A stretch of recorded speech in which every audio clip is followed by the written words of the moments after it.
අයිබෝන් සුබ දවසක් කියලා තමන්ම සාදරයෙන් පිළිගන්නවා අපේ ෆාස් TV YouTube නාලිකාවට. ඉතින් ඔයගොල්ලෝ දන්නවා අපි අද මොකක්ද අපි ආරම්භ කරන්න යන මේ අලුත්ම වැඩසටහන කියලා. විශේෂයෙන්ම ගත්තොත් මේ 2020 අපි කියනවා මේ 2020 අලුත් අවුරුද්ද මම දන්නේ හැමෝටම තීරණාත්මක වර්ෂය. ඉතින් මේ 2020 අලුත් අවුරුද්ද උදා වෙලා දැන් දින කිහිපයක් ගෙවිලා තියෙනවා. ඉතින් මේ දින කිහිපය තුල අපි ඔයගොල්ලන්ට කිව්වා අපේ අනිකුත් වැඩසටහන් වලදී ඔයගොල්ලන්ට මතක් කරා අපේ මේ ඊපාස් TV YouTube නාලිකාවේ මේ අවුරුද්දේදී ඉතාමත්ම සාර්ථක ඔයගොල්ලෝ කැමතිම වැඩසටහන් ඔබගේ ළඟටම අරගෙන එනවා කියලා. ඉතින් අන්න ඒ වගේ වැඩසටහනක් අද අපි ආරම්භ කරන්න තමයි සූදානම් වෙන්නේ අපේ මේ ඊපාස් TV YouTube නාලිකාවේ. ඉතින් මේ වැඩසටහන ගැන මම තවදුරටත් මතක් කරන්නම්. ඒ වගේම ඔබ දැනටමත් දන්නවා අපේ මේ වැඩසටහන මොකක්ද කියලා. අපගේ නාලිකාව නැරඹුවා නම් ඔයගොල්ලෝ දන්නවා අපේ පූර්ව ප්‍රචාරක දැන්වීම මගින් අපි මේ වැඩසටහන පිළිබඳව අපි ඔබව දැනුවත් කරා.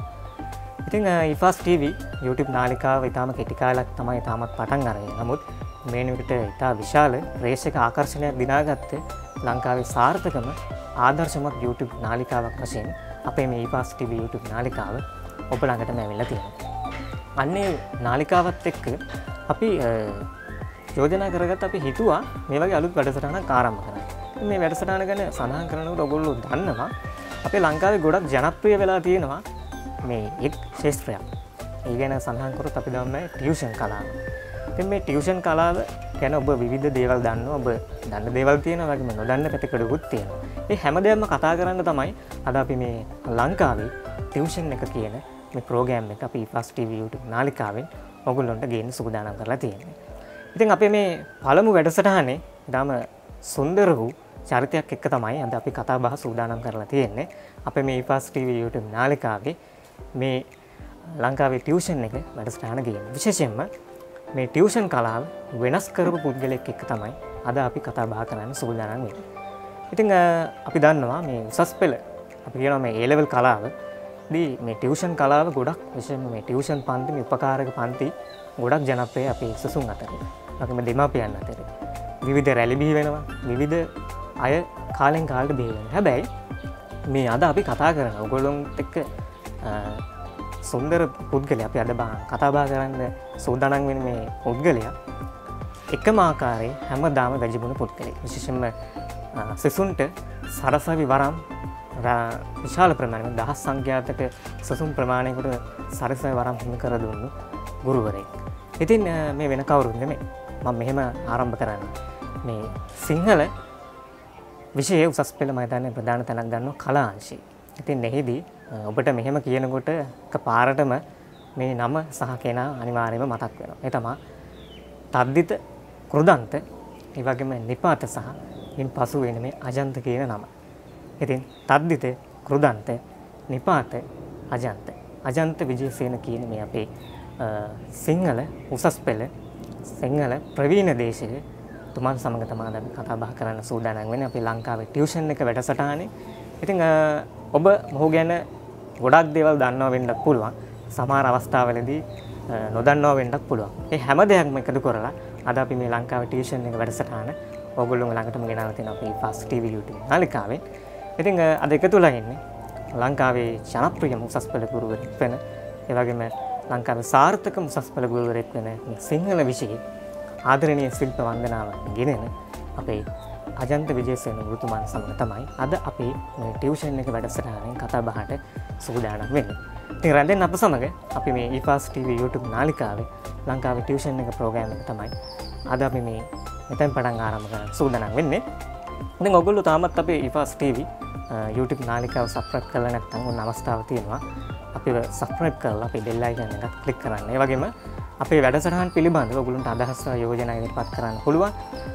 ඉතින් ඒ සඳහා අපේ ඊපාස් TV Facebook page එක ඔයගොල්ලන්ට විවෘතව තිබෙනවා. ඉතින් ඒක ලයික් කරලා අපේ වැඩසටහන් පිළිබඳව අදහස් යෝජනා ඉදිරිපත් කරන්න ඔන්න ඔයගොල්ලන්ට අවස්ථාව තියෙනවා. ඉතින් අපි රැඳෙන්න අප සමග ඉතින් ඔන්න ඔයගොල්ලෝගේ ළඟටම ඔයගොල්ලෝ ගොඩක් ආස කරන වැඩසටහනක් ගෙනලා තියෙනවා මේ ලංකාවේ ටියුෂන් එක වැඩසටහන. මේ ටියුෂන් එක මේක වෙනස් කරපු පුද්ගලෙක් එක්ක තමයි අද කතා කරන්නේ. මේ නිර්මාණශීල ශිල්ප වන්දනාවේ උසස් පෙළ ප්‍රවීණ සිංහල දේශක අජන්ත විජේසේන මහතා සමග.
අයිබෝන් අජන්ත විදේශන ගෞතමනි තමන් සාදරයෙන් පිළිගන්නවා අපේ වැඩසටහනට. අයිබෝන් ඩිෂාන්. ගෞතමනි අපි මේ වැඩසටහනේ ආරම්භයත් එක්කම අපි කතා කරමු මේ ගොඩක් කවුරුත් කැමතිනේ මේ කුඩා කාලේ ඉඳන්ම මේ දක්වා මොනවද උනේ පුංචි කාලේ ගැන කතා කරන්න. ඒ කාලේ හැමෝගෙම මේ සුන්දර කාලයක්. ඉතින් මම හිතනවා ඔබතුමනුත් ඒ අතීතේ ඉඳන් අපි පොඩ්ඩක් වර්තමානයේ මේ දක්වාම ආපු ගමන පිළිබඳව අපි පොඩ්ඩක් මතක් කරමු. ඔව් ඩිෂාන්, මම මගේ ළමා කාලයට කුඩා කාලයට ගියොත් මම ඇත්තටම ඉපදෙන්නේ ජීවත් වෙන්නේ කෑගල්ල දිස්ත්‍රික්කයේ දැඩිගම මැතිවරණ කොට්ටාසයට අයිති බොහොම සුන්දර පුංචි ගම්මානයක්. අපි රබ්බිඩිගල කියලා තමයි හැඳින්වුවේ. ඒ පවුල් 25ක් 30ක් ජීවත් වෙච්ච කෘෂිකාර්මික පරිසරයක ගොඩාක්ම නිදහස්ව හැදුණු වැඩුණු, විශේෂයෙන්ම කලාව සාහිත්‍ය සෞන්දර්ය නිසර්ගයෙන්ම ඇඟට කාන්දු වෙන පාරිසරික සාධක සංස්කෘතික සාධක සහිත ගම්මානයක තමයි ඇත්තටම කුඩා කාලේ ජීවත් වුණේ. මුලින්ම ගමේ ප්‍රාථමික විද්‍යාලයට යනවා අවුරුදු 2ක් විතර. ඊට පස්සේ ආසන්නයේ තියෙන ගලපිටමඩ මහාවිද්‍යාලය කියන වලගම්බා මහාවිද්‍යාලයට යනවා. ඊට පස්සේ එතනින් පහේ පන්තියෙන් පස්සේ 6 වෙනි ශ්‍රේණියට කෑගල් දිස්ත්‍රික්කයේ තියෙන ලංකාවේ කීර්තිමත්ම පාසලක් වන තෝලංගුම ඩඩ්ලි සේනානායක මධ්‍ය මහාවිද්‍යාලයට යනවා. එතනින් තමයි උසස් පෙළ දක්වාම ඉගෙන ගන්නේ.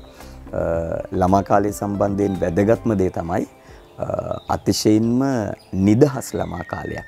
කිසිම බලපෑමකට යටත් නොවි අවශ්‍ය හැමදේම කරමින් හැබැයි යහපත් ලෙස ගත කරපු ළමා කාලයක් තමයි අපිට තියෙන්නේ. ඊට පස්සේ තමයි උසස් පෙළ සමත් වෙලා කොළඹ විශ්වවිද්‍යාලයට ඇතුල් වෙන්නේ ශාස්ත්‍ර පීඨයට. ඒක තමයි කෙටියෙන් ගමන. ඉතින් කුඩා කාලේ ගැන කතා කරනකොට මේ කවදාද හිතුවද ඔබතුමා මේ ගුරුවරයෙක් වෙනවා කියලා ඉලක්කයක් තිබුණා? නෑ, කොහෙත්ම නෑ ඩිෂාන්. එහෙම අදහසක්වත් තිබුණේ නැහැ.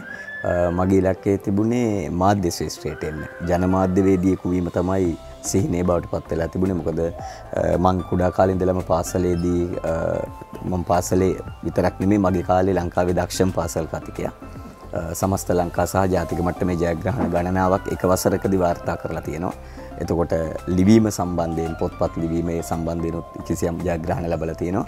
ඒ නිසා මගේ ඇත්තම කැමැත්ත තිබුණේ මාධ්‍ය ශාස්ත්‍රයට ප්‍රවේශ වෙන්න තමයි සිහිනේ බවට පත් උනේ. ඊට පස්සේ අහම්බයක් ලෙස වැටුණු පාරක තමයි ගුරුවරයෙක් හැටියට ඉදිරියට එන්නේ. ඔව්, එතකොට මේ දැන් මේ ඔයක දේවල් කතා කරනකොට ඔබතුමත් එක්ක මම අහන්නේ මේ සරසවි භූමිය ඊටාම සුන්දර කාලයක් හැම කෙනෙකුම. විශේෂයෙන්ම සරසවි භූමිය ඊටාම කලාතුරකින් තමයි ගොඩක් දෙනෙකුට හම්බෙන්නේ. විශේෂයෙන්ම ඒකට වාසනාව තියෙන්නත් ඕනේ කාටකේ. කොහොමද මේ සරසවිය තුල ගෙවුණු ජීවිතය ගැන?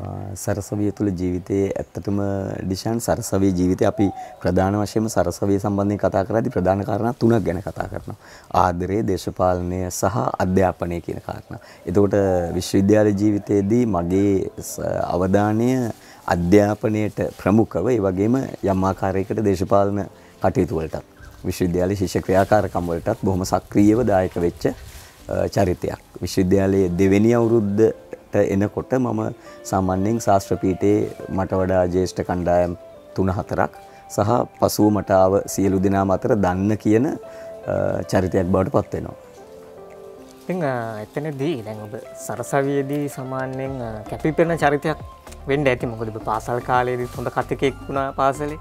ඉතින් සරසවි භූමිය තුල කොහොමද ඔබ ගෙවුණු කාලේ වසර 4-5 කාලය තුල? ඔව්, මම පළවෙනි අවුරුද්දේදී විෂයන් 3ක් අපි හැදෑරිය යුතුව තිබෙනවා. එතකොට සිංහල, ආර්ථික විද්‍යාව සහ ජාත්‍යන්තර සම්බන්ධතා කියන විෂයන් 3 හැදෑරුවා. නමුත් මගේ විශේෂ ඉලක්කය තිබුණේ සිංහල ගෞරව උපාධියක් සඳහා සුදුසුකම් ලැබීම. එතකොට මගේ පළමු වසරේ ප්‍රතිඵල අනුව මට ආර්ථික විද්‍යාව හෝ සිංහල හෝ උපාධියක් හැදෑරිය හැකිව තිබුණා. නමුත් මගේ ආශාව වුණේ සිංහල විෂය. පස්සේ මම සිංහල ගෞරව උපාධිය හැදෑරුවා. එහි ඉහළ පන්ති සාමර්ථ්‍යයක් සහිතව සමත් වෙන තැන දක්වා මම මගේ වැඩ කටයුතු ටික කරගෙන ගියා. ඔව්, දැන් ඉතින් ඔබතුමා තාමත්ම සාර්ථක පියවරක් තබලා තිනවා කුඩා කාලේ ඉඳන්ම මේ දක්වාම එන්නේ. ඉතින් ඒ අතරතුර දැන් ඔබතුමා මේ ජනප්‍රිය පුද්ගලයෙක්, විශේෂයෙන් මේ උසස් පෙළ සිංහල ගුරුවරයෙක් විදිහට තමයි ඔබතුමා ගොඩක් ජනප්‍රිය මුළු ලංකාවෙම. දෙවේනේ ප්‍රදේශ කිහිපයක ඔබතුමා උපකාරක පන්ති පවත්වනවා. ඉතින් ඒ අතරතුර ඔබතුමා මොන වගේ කාලයකද මේ උපකාරක පන්ති මාලාවට පැමිණෙන්නේ? දැන් කොච්චර කාලයක් වෙනවද මේ කාලයට ඇවිල්ලා? ඇත්තටම අවුරුදු 20කට ආසන්නයි පූර්ණ කාලීනව ටියුෂන් ශාස්ත්‍රයට උපකාරක පන්ති ශාස්ත්‍රයට යොමු වෙලා අවුරුදු 20කට වගේ ආසන්නයි. නමුත් විශ්වවිද්‍යාලයට පිවිසෙනකොටම වගේ අර සාමාන්‍යයෙන් ඉල්ලීම් නිසා මොකද මම ඉස්කෝලේ පාසලේදී දක්ෂම කතිකෙක්. එතකොට මගේ උසස් පෙළ ප්‍රතිඵල හොඳයි. එතකොට අර දන්න කියන පරිසරයෙන් පොඩි ඉල්ලීම් ටිකක් එනවා. අනේ අපේ පුතාටත් සිංහල ටිකක් උගන්වන්න, අපේ දුවටත් සිංහල ටිකක් උගන්වන්න වගේ පුංචි පුංචි ඒවා ඇත්තටම පන්ති හැටියට සලකන්න බෑ. නමුත් පූර්ණ කාලීනව උසස් පෙළ ගුරුවරයෙක් හැටියට මම පිවිසෙන්නේ මගේ උපාධියේ ප්‍රතිඵල නිකුත් වුණාට පස්සේ. ඉතින් ඔබ උපකාරක පන්ති මාලා විශේෂයෙන්ම දැන් ඔබ ගත්තොත් ගම්පහ නුගේගොඩ එතකොට මේ කිරිබත්නුවර කඩවත සහ උසාවිල්ල කෑගල්ල වැනි ප්‍රදේශවලත් ඔබ උපකාරක පන්ති මාලා පවත්වනවා. ඔබට මතකද දන්නේ මේ ඒ කාලේ කොත්පමණ පිරිසකගෙන් පටන් අරගත්ත කොයි වගේ කාලේ මොන වගේ පැත්තකද මොන වගේ පළාතකද පටන් ගත්තේ මේ උපකාරක පන්ති මාලා? ඇත්තටම මගේ පන්තිවල මුලින්ම මම පන්ති ආරම්භ කරන්නේ නිට්ටඹුව නගරේ. මොකද ඒකට උසස් පෙළ කරලා අර මම කියපු විදිහට අර පුංචි පන්ති වලට කියන්නේ ළමයි 10 12 විශේෂ ඉල්ලීම් මත හිතවතේ ඉල්ලීමක් මත අනේ අපේ කට්ටියන්ටත් උගන්වන්න කියලා වගේ පොඩි පන්ති වලට සාමාන්‍ය පෙළ 10 11 වගේ වසර වලට එම තමයි උගන්වන්න පටන් ගන්න නිට්ටඹුව. ඊට පස්සේ ඇත්තටම උසස් පෙළ පටන් ගන්නේ නාරයන්පිට ප්‍රදේශයේ.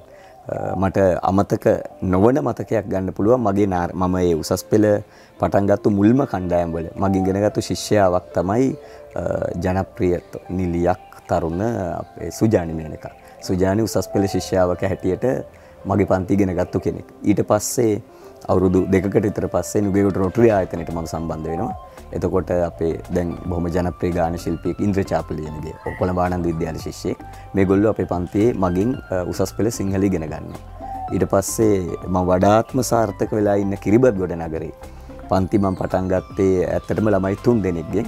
වරාගොඩ ශාන්ත පාවුලු බාලිකා විද්‍යාලයේ ශිෂ්‍යයව 3 දෙනෙක්.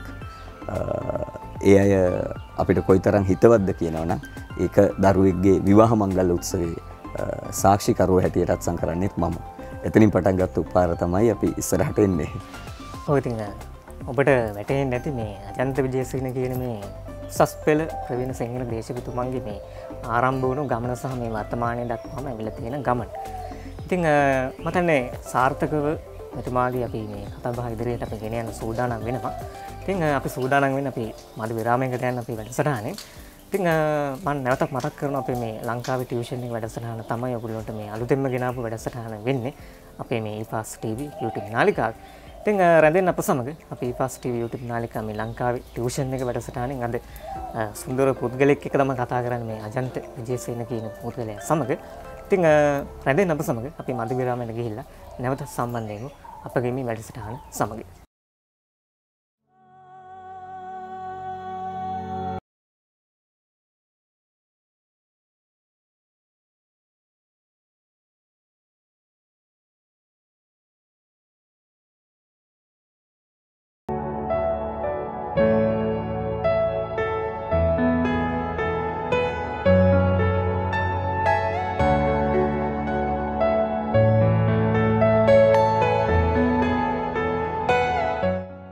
විභාගය ජීවිතයේ එක් සොඳුරු කඩයිමක්. ඒ වගේම ඒ කඩයිම ඊටමත් දුෂ්කර වූ කාර්යයක්. ජීවිතේ මාදුටු ඊටමත් සුන්දර වූ හීනයක් තමයි උසස් පෙළ ජීවිතය සාර්ථක කරගෙන විශ්වවිද්‍යාල වරම් ලබා ගන්න. අද මා මේ සිටින තැන මා විශ්වවිද්‍යාලයට අද වෙන විට තේරීපත් වී සිටිනවා. මේ ගමනට මට ඊටමත් සොඳුරු විදිහට ඊටමත් වටිනා උපදේශ ලබා දෙමින් මේ ගමනට ශක්තියක් වුණු මාගේ ගුරුතුමා අජන්ත විජේසේනයන් සිංහල විභාගයට පමණක් නොව විභාග ප්‍රශ්න පත්‍රයේ ප්‍රශ්නවලට පිළිතුරු ලිවීමට පමණක් නොව මුළු ජීවිතයටම වටිනා වස්තුවක් ලෙස තිළින කළ ඒ උත්තමයා මගේ ගුරුතුමා අජන්ත විජේසේන. අදටත් ඔහුට මා ගෞරව කරන්නේ මගේ හීනය එළිදැක්ව ගැනීම සඳහා මට මාර්ග පෙන්වූ මගේ එකම මාර්ග උපදේශකයා වුණේ මගේ ආදරණීය ගුරුතුමා අජන්ත විජේසේනයන්. ඉතින් ඔබටත් ආරාධනා කරනවා 2020 මෙම පන්තියට පැමිණ සර්ගෙන් ඉගෙනගෙන ඒ වෙනස අත්දැක ඔබේ සිහිනය මල්පල ගන්වා ගන්නා ලෙස. අජන්ත සර් කියන්නේ ඇත්තටම අපිට ගොඩක් අපි දන්නේ නැති විෂය කරුණු ගොඩක් හොඳට ඉගන්වනවා. නිපාත කියන්නේ මට ගොඩක්ම අමාරු දෙයක්. නිපාත කියන දේ ගොඩාක් ක්ලේශිව ඉගන්වනවා. ඒ වගේම ජීවිතයට ලොකු පාඩම් එහෙම අජන්ත සර්ගෙන් ඉගෙන ගන්න පුළුවන්. අජන්ත සර් කියන්නේ පාඩමක් දන්නේ නැති වුණත් ළඟට ඇවිල්ලා වෙන ගුරුවරු වගේ නෙමෙයි ළඟට ඇවිල්ලා හොඳට ඒ දේ තේරුම් ගන්න පුළුවන් ගුරුවරයෙක්. ඇත්තටම මට මේ පාසල් කාලේ හම්බුණ හොඳම ගුරුවරයෙක් කියන මම ගොඩක් කැමති ගුරුවරයෙක්. ඕන ජීවිතේ ඕන ප්‍රශ්නයක් කියලා විසඳ ගන්න පුළුවන් ගුරුවරයෙක්. ඒ වගේම විෂය කරුණු ඕනෑම දෙයක් ඕනෑම වෙලාවක සර්ගෙන් අපිට දැනගන්න පුළුවන්. ක්ලාස් එන්න බැරි වෙලා හරි මේවා කරොත් සර් නිබන්ධන හැමදේම ඒ කියන්නේ ආයෙ ඉල්ලගෙන ඒ දේවල් ආයෙ අතපසු වුණ දේවල් කරගන්න පුළුවන්. සර් ගොඩක් හොඳ සර් කෙනෙක්. ඒ වගේම ජීවිතේට ගොඩාක් හොඳ අවවාද දෙන සර් කෙනෙක්. මේ සර් ඇත්තටම ගොඩක් හොඳ සර් කෙනෙක්.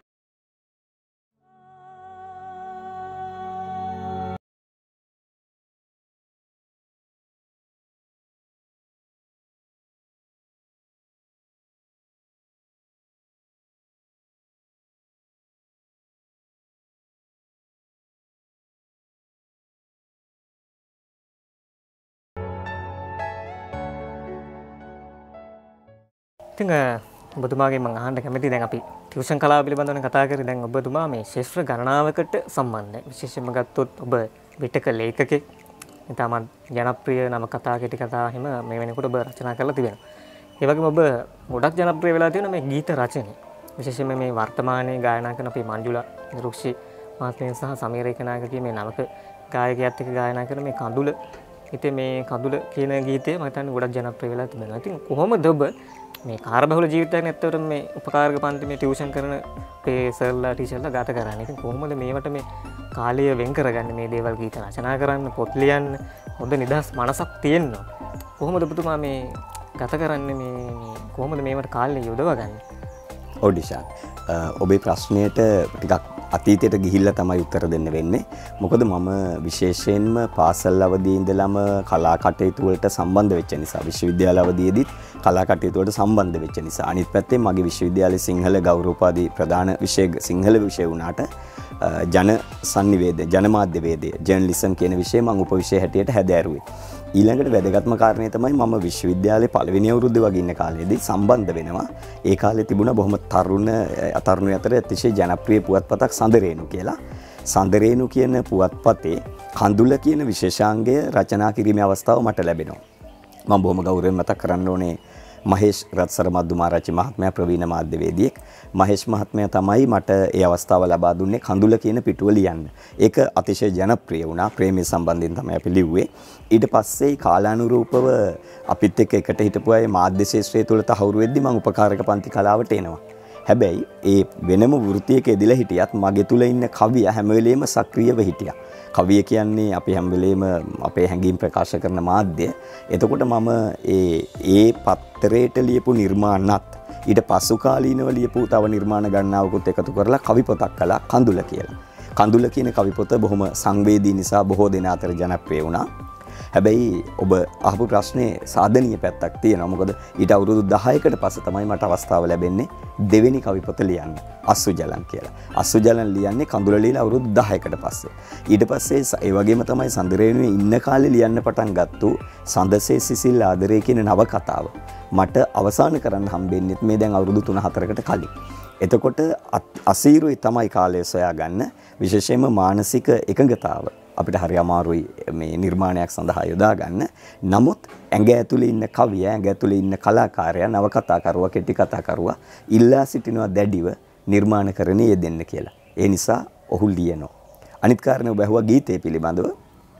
ඇත්තටම මේ ගීතය මගේ ශිෂ්‍යාවකගේ ඉල්ලීමකට ඇයගේ විශ්වවිද්‍යාලයේ පැවැත්වුණු ඒක පුද්ගල ප්‍රසංගයකට තමයි මම ලියලා දුන්නේ. නමුත් ඊට බොහෝ කාලයකට පස්සේ ඒක අපිට ටිකක් ඉහළ මට්ටමින් රූප රචනයක් කරලා පටිගත කිරීම කරන්න අවශ්‍ය වෙනකොට අපිට සම්බන්ධ කරගන්න නොහැකි වුණා අයව. ඒ නිසා මංජුලා දිල්රුක්ෂි මහත්මිය සහ සමීර ඒකනායක ඔහුමගේ ශිෂ්‍යෙක් යම් කාලයක මෙන්න මේ දෙපළ අතින් තමයි මේ ගීතේ ගායනා වෙන්නේ. අන්තර්ජාලයේ රස විඳින්න පුළුවන් මේ කඳුල ඔබට බරනම් කියන ගීතය. එතකොට දැන් මෙතෙන්දී දෙන්න ඕනේ වැදගත්ම කාරණේ තමයි ඇත්තම කියනවා නම් අජන්ත විජේසේන කියන වෘත්තීය ටියුෂන් ගුරුවරයා නිසා අජන්ත විජේසේන කියන කවියා යම් ආකාරයකට අකර්මණ්‍ය වුණා කියන සිත් වේදනාව මට සදාකාලිකවම තියෙනවා. ඒ සිත් වේදනාව අකාමකා දාන්න කරන්න පුළුවන් අවම දේ හෝ කිරීමට මං කාලේ හොයාගන්නවා. මොකද ඒ මගේ ජීවිතේ කැමැතිම දේ. මට ඔබතුමාගෙන් අහන්න තුන මේ මෙහෙම කතා කරගෙන එනකොට මේ ඔබතුමාගේ අමතක නොවන සිදුවීම් නැති ජීවිතේ කතා කරනකොට මේව කතා කරනවා. ඔබතුමාට වැඩිපුරම තියෙන්නේ අමතක නොවන සිදුවීම් මේ ටියුෂන් කලාවට ආපුවාමද මේ ටියුෂන් පැත්තට ආපුවාමද නැත්නම් පෞද්ගලික ජීවිතේද? ඩිෂන් පෞද්ගලික ජීවිතයේදී එහෙම අමතක නොවන සිදුවීම් කියලා විශේෂයෙන් සඳහන් කරන්න මොනවා හරි එහෙම ත්‍රාසජනක සිදුවීමක් හෝ විනෝදජනක සිදුවීමක් හෝ එහෙම නැහැ. හැමදේම අමතක කරන්න පුළුවන් සරල මට්ටමේ දේවල්. නමුත් මමගේ වෘත්තීය ජීවිතය තුළ හරි අපූර්ව අත්දැකීමකට ලැබුවා. ඒක මම හිතනවා ඒක මට අමතක නොවන ජීවිතයක්. ඒ කියන්නේ වෙන විදිහකට කිව්වොත් මගේ වෘත්තීය ජීවිතය තුළ මට ලැබුණු ඉහළම සම්මානය හැටියට මම සලකනවා ඒක. මොකද මගෙන් ගෙනගෙන දිස්ත්‍රික්කයේ පළවෙනිව බිහි වෙලා තියෙනවා. දිස්ත්‍රික්කයේ මුල් ස්ථානවල ඉඳලා තියෙනවා. විශාල පිරිසක් ඉන්නවා. නමුත් මේක හරි අමුතු කතාවක්. මගේ ගම්පහ නගරේ පන්තියට දරුවෙක් ආවා යම් කාලයකදී ප්‍රතිඵලාව මම කෙටියෙන් කියන්න උසස් පෙළ ප්‍රතිඵල එනවා. ප්‍රතිඵලාවට පස්සේ ඒ දරුවගේ ප්‍රතිඵලය වෙන්නේ A2යි B1යි. ඔහුට තිබුණා ඉතිහාස විෂයට එකක් තිබුණා, භූගෝල විද්‍යාවට එකක් තිබුණා, සිංහල වලට B. ඒ ශිෂ්‍යයාගේ නම නලින් දුලා ජෝකොළඹ සමාන කැලණි විශ්වවිද්‍යාලයෙන් ගෙන ගන්නවා. එතකොට රිසල්ට්ස් ප්‍රතිඵල කියන්නේ එනවා මට. ඇවිල්ලා A2යි B1යි. ඔහුට විශ්වවිද්‍යාලය යන්න ලකුණු නැහැ. ඊළඟට ඔහු ඊළඟට පුනරීක්ෂණ පන්තියටත් අහනවා සර් මං රිවිෂන් පන්තියට එන්න. පස්සේ මම අවංකවම ඇහුවා නලින්වට එන්න පුළුවන්ද මං ගාවට. කාරණාව තමයි දැන් ඔයාගේ ප්‍රතිඵල බලන්න A2යි B1යි. ඔබ මගෙන් අරගෙන තියෙන්නේ B සාමාර්ථය.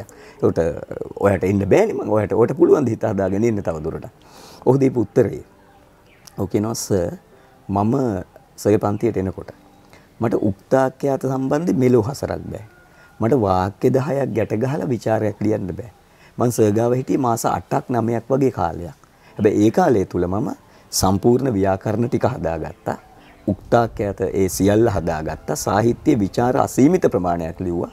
සර් මන් ලියපු හැම විචාරයක්ම බැලුවා. මගේ අක්ෂර වින්‍යාස ටික රතු පාටින් බලි කුරුට ඇඳලා උපදෙස් දීලා යටින් ඉරි ගහලා හදලා දුන්නා. සර් ඒ හින්දා මේ B1 තනිකරම සර්ගේ B1. ඒ හින්දා මං එනවා අනිවාර්යෙන්ම කියලා. ඒ දරුවා ඊළඟ සැරේ උසස් පෙළ කරලා A3ක් අරගෙන විශ්වවිද්‍යාලයට සුදුසුකම් ලැබුවා. මම විශ්වාස කරනවා මට ලැබුණු ගෞරවනීයම සහතික ඒක කියලා. මොකද මම ඒ දහස් ගණනක් දීලා ඇති. හැබැයි ඒ කතාවෙත් ගත යුතු දෙයක් තියෙනවා. ඔව් මට නේ. මට හොඳ සුන්දර මතකයක් මම දැන් ඔබතුමාට අමතක වෙනවා. ඉතින් මම අහන්න කැමතියි මේ ඔබතුමා ලියපු මේ පොතක් තියෙනවා මේ හරි අපූර්ව නමකින්. ගොඩක් ජනප්‍රිය වෙලා තියෙනවා සමාජයේ විශේෂයෙන් මේ අස්සු ජලං. ඔව්. මේ අස්සු ජලං කියලා පොතක් තියෙනවා. මොකද මට මම පොඩක් අධ්‍යයනය කරනකොට මටත් මේ හිතුණා මේ අස්සු ජලං කියන නම හැදුනේ කොහොමද? ඒක හරි මේ නොහුරු නමක්. ඒකට මේක හරි ජනප්‍රියයි. හැමෝම මේ පොතට ජනප්‍රිය වෙලා තියෙන සමහරට මේ නම හින්දා දන්නෙත් නැහැ. තියෙන කතා සහ මම අධ්‍යයනය කරා ඔබතුමාගේ පොත. මොකද්ද මේ අස්සු ජලං කියන්නේ? කොහොමද මේක හැදුනේ? අස්සු ජලං මේ ඩිෂාන් මගේ සොයා ගැනීමක් නෙමෙයි පාලි වචනයක්. ඕක ඇත්තටම ඒ සංකල්පේ මට එන්නේ මම එක විෂය නිර්දේශයක අපි උගන්වනවා පටාචාර වස්තුව. පටාචාර වස්තුව එක පාලි ගාතාවක් එනවා තතෝ බහුං අස්සු ජලං කියලා. චතු සමුද්දේශ කියලා. ඒ කියන්නේ සතර මහා සාගරයෙන් ජල ප්‍රමාණයට වඩා වැඩි අස්සු ජලං කඳුළු. කඳුළු. ඒකට පාලි භාෂාවෙන් ඒක කියන්නේ අස්සු ඇස් වලින් ගලන දිය අස්සු ජලං කඳුළු. එතකොට මොකද මගේ පළවෙනි කවි පොත කඳුළනේ. ඒක ප්‍රේමයේ සම්බන්ධයි, විරහව සම්බන්ධයි, වියෝ වේදනාව සම්බන්ධයි. ඉතින් මම කල්පනා කළා දෙවෙනි කවි පොතත් ඇත්තටම බොහෝ නිර්මාණ ප්‍රේමයේ විෂය කරගත්තේව තමයි.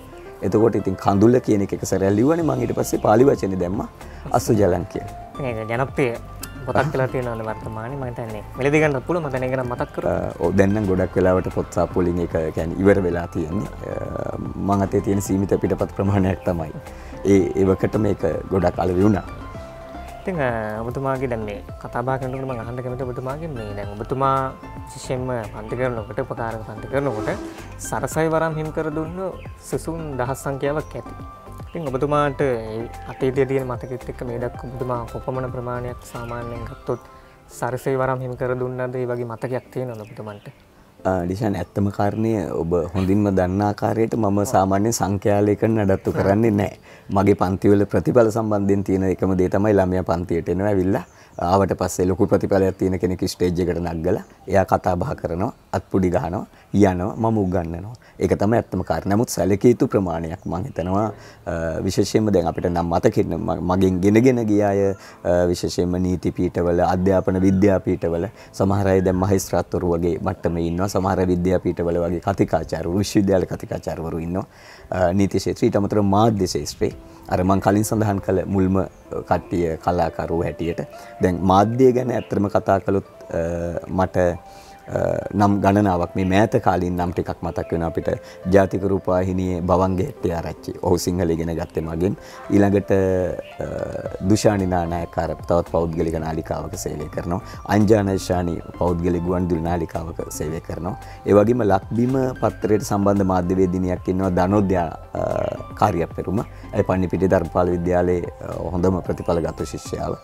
දැන් ජයවර්ධනපුර විශ්වවිද්‍යාලයේ ඉන්නේ. ඊට අමතරව තව ඔබත් ඉන්නවා මේ වගේ මාධ්‍ය ශාස්ත්‍රවල තව මට අමතක වෙන අය ඇති සමහර විට ඊළඟට ගුරු වෘත්තියේ ගොඩක් අය අපිත් එක්කලා ඉඳලා ඒ තැන් වලට ගියා ඉන්නවා. මෙතෙන්දි මම මේ වැදගත්ම දෙයක් කියන්න ඕනේ. මම ගුරුවරයෙක් හැටියට දකින මෙහෙම දෙයක් තියෙනවා. අපිට ඇත්තටම වැදගත් ලොකු ප්‍රතිඵල අපි දිස්ත්‍රික්කයේ පළවෙනියෝ ඉහළ ප්‍රතිඵල පාසල් ගණනාවක ඉහළ ප්‍රතිඵල මේ සියල්ල වැදගත්. හැබැයි ඒ අතරම ගුරුවරයාගේ තව වැදගත්ම දෙයක් තමයි අසමත් වෙන්න නියමිත දරුවා S1කට උස්සලා තියන්න පුළුවන් නම් S1 ඉන්න කෙනා 100කට ඔසවන්න පුළුවන් නම් ඒකත් වැඩක් තමයි. මොකද මේක විවේචනයක් හැටියට සමහර විට අර්ථකථනය වෙන්න පුළුවන්. සමහර උපකාරක පන්ති ගුරුවරු ඉන්නවා එයාලා කරන්නේ කොහොමටත් විශ්වවිද්‍යාලයට යන කණ්ඩායමට උගන්වනවා අනිත් අයගෙන් සල්ලි ගන්නවා. හැබැයි මම එතන නැහැ. මම ඉස්සරහම පේලියේ අතිශය උනන්දුවෙන් වාඩි වෙලා ඉන්න දිස්ත්‍රික්කයේ පළවෙනි ඉස්කෝලේ හොඳම ප්‍රතිඵල වෙන්න නියමිත ළමයට වගේම ඈත කෙළවරේ ඉන්න අතිශය අවම උනන්දුවෙන් යුතු දරුවත් උනන්දු කරලා අරගෙන නැගිට්ටෝලා අරගෙන කෑ ගහලා අරගෙන මම ඔහුටත් උගන්වනවා. මොකද උගන්වනවා කියන එක ලොකු වැඩක්. ඒකෙදි තෝරාගත්ත කණ්ඩායමකට විතරක් ඉගැන්වීමක් නෙවෙයි. හැමෝටම උගන්වන්න. ලොකු වගකීමක්. ඔව්. ඉතින් ඔබට වැටෙන්නේ නැති අපි මේ අජන්ත විජේසන් ගුරුතුමාගේ මේ ගුරුවෘත්ති විතරක් නෙමෙයි තව ශේෂ්ඨ ගණනාවක් තියෙන බව ඔබට වැටෙන්නේ නැති විශේෂයෙන්ම මෙතුමාගෙන් බිහිවෙච්ච මේ සරසය වරම් හිමි කරගත්තට වඩා එහාගේ පිරිසකුත් තව ඉන්න විශේෂම ගත්තොත් මේ ප්‍රවීණ රංගන ශිල්පිනී සුජානි මේනක වගේම ඉන්ද්‍රජාපලියනගෙත් මෙතුමාගේ ගෝලය වගේම විශේෂම මමත් මෙතුමාගේ ගෝලෙක් ඒ වගේම අපේ සමකාලීන මිතුරන් වෙනව බවංගේ හෙට්ටිආරච්චි වගේ ගොඩක් ගෝලයෝ බිහි කරපු සුන්දර ගුරුවරයෙක් තමයි අජන්ත විජේසේන කියන මේ පුද්ගලයා. ඉතින් තව බොහෝ දේවල් බුදුමස්සම කතා බහ කරන්න තියෙනවා. ඉතින් අපි සූදානම් වෙන්නේ තවත් මද විරාමයකට ගිහිල්ලා නැවතත් අපි මේ වැඩසටහන සමග සම්බන්ධ වෙන මේ EFAS TV YouTube නාලිකාවේ ලංකාවේ ටියුෂන් එක ගැන ප්‍රෝග්‍රෑම් විශේෂයෙන්ම මේක වෙනස් කරපු පුද්ගලෙක් තමයි අද අපි සමග එකතු වෙලා ඉන්නේ. තද්දිත කෘදන්ත නිපාත අජන්ත උසස් පෙළ සිංහල ප්‍රවීණ දේශක අජන්ත විජේසේන.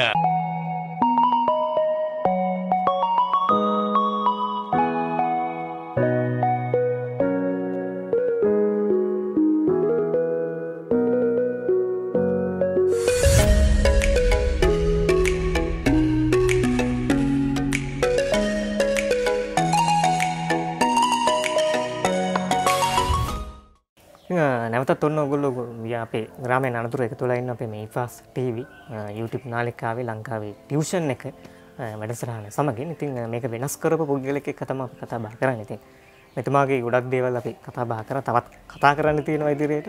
ඉතින් අපි සූදානම් වෙමු. මෙතුමා සමග ඉදිරියට මේ කතාව මේ කතිකාවට මේ අතීතවාචනේ ඉදිරියට ගෙනගෙන යන්න. ඉතින් සූදානම් මෙතුමාගේ මම අහන්න අජන්ත විජේසේන ගුරුතුමනි මම ඔබතුමාගෙන් අහන්න කැමතියි. මේ ඔබතුමා එක්තරා කාලවකවානුවක මේ පාසලේ ඉතා විශිෂ්ට කතිකෙක්. ඉතින් මේ කතිකත්වය පිළිබඳව කියන්නේ හැමෝටම කරන්න බැරි දෙයක්. මේක ජනප්‍රිය කතිකෙක් වෙනවා කියන්නේ ජයග්‍රහණ විශේෂම සමස්ත ලංකා පළාත් පාසල් තරඟ වලින් ඔබ ගොඩක් ජයග්‍රහණ ලබාගත්ත කතිකෙක්.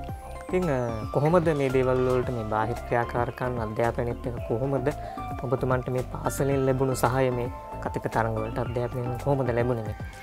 ඔඩිෂන් ඇත්තටම පාසලෙන් ලැබුණු සහයෝගය කියන එකට වචනයකට සීමා කරන්න බැරි පුදුමාකාර සහයෝගයක් මම ඉගෙන ගත්ත පාසලෙන් මට ලැබුණේ.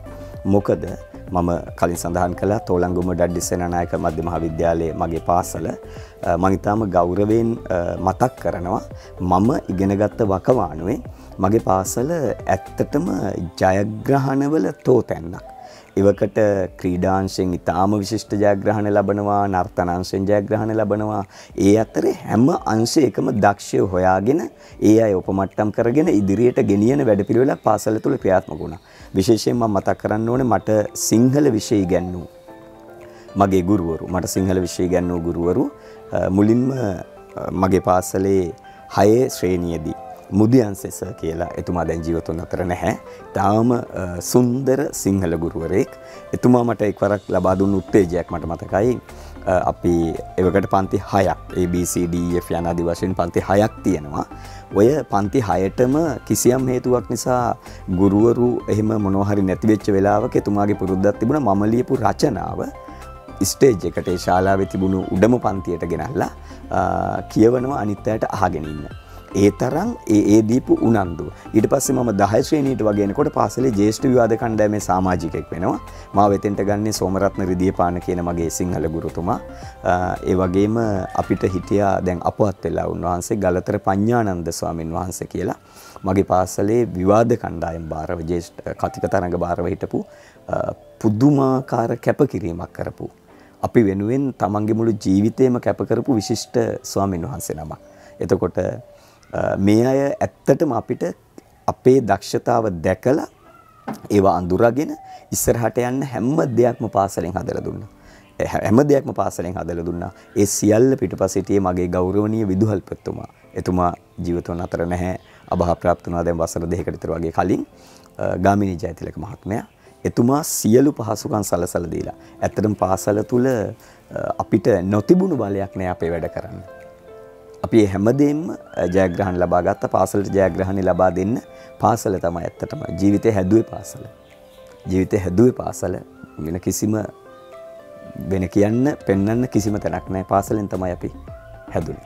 මේ ආයත විදේශන ගුරුතුමනි ඔබතුමාගේ මම අහන්න කැමති මේ අපේ දෙමාපියන් ගැන කතා කරනකොට දෙමාපියන් ගොඩක් කාලේ දැම්ම ගොඩක් බලන්නේ ඉංජිනේරුවෙක් කරන්න, වෛද්‍යවරයෙක් කරන්න ඒ වගේ නමුත් ඔබතුමා ගුරු වෘත්තියට ඇවිල්ලා ඉන්නේ. ඉතින් දෙමාපියන් මේ වෘත්තියට එනවට කැමති වුණාද? දෙමාපියන් ගැන තමයි මතක් කරුම් මේ වෙලාව.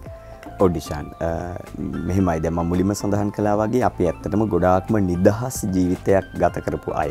ඒ වගේ නිදහස් ජීවිතයක් ගත කරපු නිසා අධ්‍යාපනය සම්බන්ධයෙන් ක්ෂේත්‍ර තෝරා ගැනීම සම්බන්ධයෙන් ඇත්තටම මට නම් මගේ දෙමව්පියන්ගෙන් එහෙම ලොකු බලපෑමක් එල්ල වුණේ නැහැ. කාරණා කිහිපයක් නිසා මොකද අපි මම කලින් සඳහන් කළා වගේ අපි කෘෂි කාර්මික පරිසරයක ජීවත් වෙච්ච මිනිස්සු. එහෙම අධ්‍යාපනය සම්බන්ධයෙන් විශාල ඉලක්ක තිබුණේ නැහැ. නමුත් මම ඉගෙන ගන්න දක්ෂ නිසා මට ගෙදරින් අවශ්‍ය කරන පහසුකම් ටික සලසලා දුන්නා අධ්‍යාපනයට පාසල් යන්න. විශේෂයෙන්ම දැන් ඔය තරඟවලට වගේ එහෙම යනකොට අපේ අම්මලා එහෙම ඒ අදාළ උමනා කරන මිල මුදල් සපයලා දීලා ඒ කාරණා ටික ඇඳුම් පැළඳුම් ටික හදලා දීලා ඒ ටික කරලා දුන්නා. එතකොට තෝරා ගන්න විශේෂ ශේෂ්ත්‍රයන් සම්බන්ධයෙන්. නමුත් ඇත්තටම අපේ දෙමව්පියන්ට මම හිතන්නේ ආකල්පයක් තිබුණා. උගත්කම තමයි වැදගත්. ඒකෙදී ක්ෂේත්‍ර ආර්ථික අරමුණුත් එක්ක උගත්කම ගලප ගන්න ඕන් කිසිදාක කටයුතු කළේ නැහැ.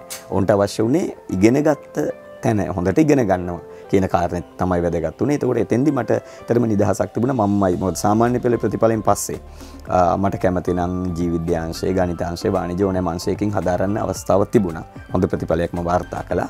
නමුත් එතනින් එහාට මම තීරණය කරනවා කලා විෂය ධාරාව මට හොඳයි කියලා. එතකොට ඒ විදිහට සිංහල දැන් විශ්වවිද්‍යාලයට ඇවිල්ලත් මම තෝරන උපාධි පාඨමාලා මේ දේවල් ගැන ඇත්තටම දෙමව්පියන්ගෙන් බලපෑමක් තිබුණේ නැහැ.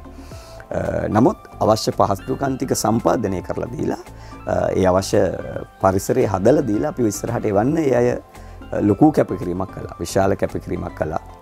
මගේ පියා දැනට ජීවතුන් අතර නැහැ. එතුමා වියෝ වෙලා අවුරුදු 5ක් වගේ වෙනවා දැන්. මගේ නවකතා පොතෙත් මම පිදුම පෙතාත්තට තමයි දැම්මේ. අම්මා ඉන්නවා තාමත් අපි එනකම් බලාගෙන, ගෙදර එනකම් බලාගෙන කැවිලි පෙවිලි මොනවා හරි හදාගෙන ඒ ආදරේ හරි ප්‍රබලයි. මං දකින්න වැදගත්ම දේ තමයි ආදරේ. මොකද ඒ ආදරේ හරි ප්‍රබලයි. ඒක අපේ ආත්මෙට මම යම් ආකාරයකට දැන් බොහෝ දෙනා මගෙන් සමහර වෙලාවට දකිනවා කිසියම් ආකාරයකට මම හැමදාම මගේ පන්ති වල දරුවන්ටත් කියනවා අපි වැඩිපුරම මිනිස්සුන්ට ආදරය කරන්න ඕනේ, මිනිස්සුන්ට ආදරය කරන්න ඕනේ කියන එක. ඒක මට ආවේ අම්මගෙන් තාත්තගෙන්.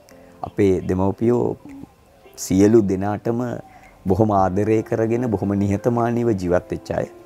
අපිටත් ඇවිල්ලා තියෙන එක තමයි. යුද්ධ කරන්න හුරු නැහැ. මනුස්සකම තමයි හුරු. යන විශේෂන ගුරුතුමනි ඔබතුමාගේ මම අහන්න කැමතියි මේ කාලෙන් කාලෙට එක එක ටියුෂන් රැලි බිහි වෙනවනේ එක කාලයකට එනවා ඊට පස්සේ ටික කාලයක් යනකොට නැති වෙලා යනවා. නමුත් ඔබතුමා එහෙම නැහැ.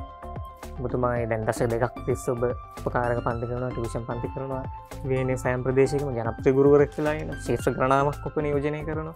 ඉතින් මේ බිහි වෙන රැලිත් එක්ක බලනකොට ඔබතුමා මේ කොහොමද මේ එකම විදිහට මේ දශක ගණනාවක් දිස්සේ ඔබතුමාගේ රහස මොකක්ද මේ ඉදිරියට එන? ඔව් ඩිෂාන් ඇත්තටම රහස වැදගත්ම මම විශ්වාස කරන විදිහට අවංකකම. මම කියන්නේ අවංකකම. ඒ කියන්නේ දැන් විවිධ රැලි බිහි වෙනවා. මම හිතන්නේ මම මෙතෙන්දි චුට්ටක් ලොකු පැහැදිලි කිරීමක් කළාට කමක් නැහැ. මොකද අපේ ශාස්ත්‍රයේ පුදුමාකාර තරඟකාරී ශාස්ත්‍රයක්. ඒ වගේම තමයි මුදල් සංසක්නය වෙන ශාස්ත්‍රයක්. අතිශය තරඟකාරී ඒ වගේම සෑහෙන ධනයක් උපය ගන්න පුළුවන් වෘත්තියක් තමයි උපකාරක ගුරු වෘත්තිය. කවුරුත් දන්න දෙයක් නේ. එතකොට මෙතනදී සමහර වෙලාවට අපේ සමහර කෙනෙකුට තමන්ගේ වෘත්තිය ගුරු වෘත්තිය කියන එක අමතක වෙනවා. ඊට පස්සේ ව්‍යාපාරික ශාස්ත්‍රයක් හැටියට සලකලා ප්‍රචාරණය සහ ආකර්ෂණය වැඩිපුර යොමු කරලා තමන්ගේ වෘත්තිය අමතක කරන අවස්ථා තිබෙනවා. මේක මම වඩා සරල පැහැදිලි කළොත් අපිට ළමයි එන විදිහට උගන්වන්නත් පුළුවන්. උගන්වන විදිහට ළමයි එන්නත් පුළුවන්. පැති දෙකක්. ළමයි එන විදිහට උගන්වනවා කියලා කියන්නේ දරුවට අවශ්‍ය ඔහුගේ හිත දිනා ගැනීමට අවශ්‍ය ආකාරයට පාඨමාලා සැලසුම් කරනවා.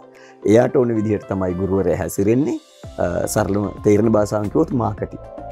එක මාකටිං. දෙක ටීචිං. හැබැයි මගේ රහස නැත්නම් මම විශ්වාස කරන දේ තමයි එක තමයි ගුරු වෘත්තිය. එක තමයි උගන්වන එක. උගන්වලා සාර්ථකත්වයක් දීලා ඊට පස්සේ එන දෙයින් ජීවත් වෙන එක තමයි වඩා සුදුසු. මොකද දැන් ඒකයි මම කියන්නේ දැන් දශක දෙකක් තිස්සේ මම ඉන්නවනේ. ඒ ඉන්නේ රහස දැන් මම විශ්වාස කරනවා මෙහෙම. අපි නිකමට හිතමු පන්තියක සමුගන්න දවසක්. පන්තියක සමුගන්න දවසට හැම ළමයාම අඬලා වැළපිලා අපිත් එක්ක සෙල්ෆි ගහලා බුදු සර් දාලා යන්න බෑ කියලා කියන එක සාමාන්‍යයි ස්වාභාවිකයි. හැබැයි ඒ දරුවා අපිව දාලා ගිහිල්ලා අවුරුදු 5කට පස්සේ අවුරුදු 10කට පස්සේ නැවත අතීතයේ දිහා හැරලා බලලා අපේ ජීවිතයට ඇත්තටම අපිට උදව් කළේ කවුද?